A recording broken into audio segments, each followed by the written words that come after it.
Now, how many uncontacted tribes are they aware of? I think there's like over 100 different groups across the Amazon. There's also varying degrees of, and the other thing is the conversation so often gets turned to like they're, violent, and that they're people that live out in the jungle. And I have no idea how they do it either, because, at night we need headlamps. We don't have night vision. All the animals have night vision. So it's like, what do they do that night? They're able to make fire in the jungle at night every day. If I gave you an entire book of matches, me and you, we sat down right now in the jungle. I was like, okay, cool. You got a machete and a book of matches. First one to make fire wins. We couldn't do it. It's wet. Everything is wet. So how are they? What's their? Are they doing bow drill? Are they doing? What are they doing?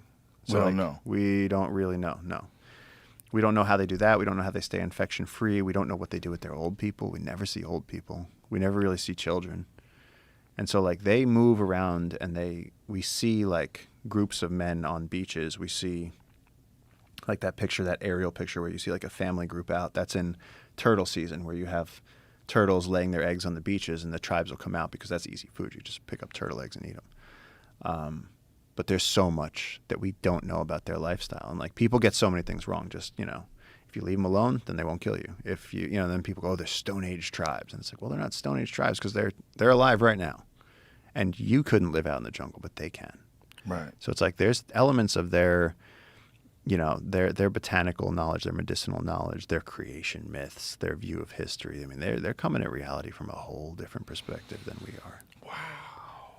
And there's really no way to get. Does anyone speak their language? Do we know what language they all speak? Is it universal? Do they have different languages? It's not universal. And there was someone in our region who captured a child from the Uncontacted, raised him in a very remote community, and people have tried, anthropologists have tried, they've been like, hey, so what was it like when you grew up? And it's dark. He's just like, I don't remember. Like no one's been able to get any information out of him. How old was he when they captured him? I think like 6, like under 10 for sure. Does he not remember? Does he just not want to talk about it? I don't know. There's all these underlying stories. Oh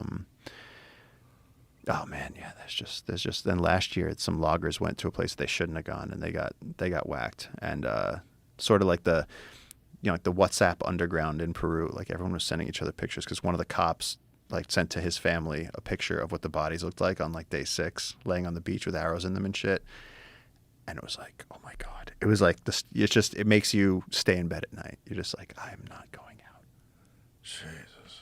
But I mean, yeah, it's a complicated topic because there's people that want to contact them. There's people that want to leave them alone. And then, of course, there's missionaries that are like, they need the Bible.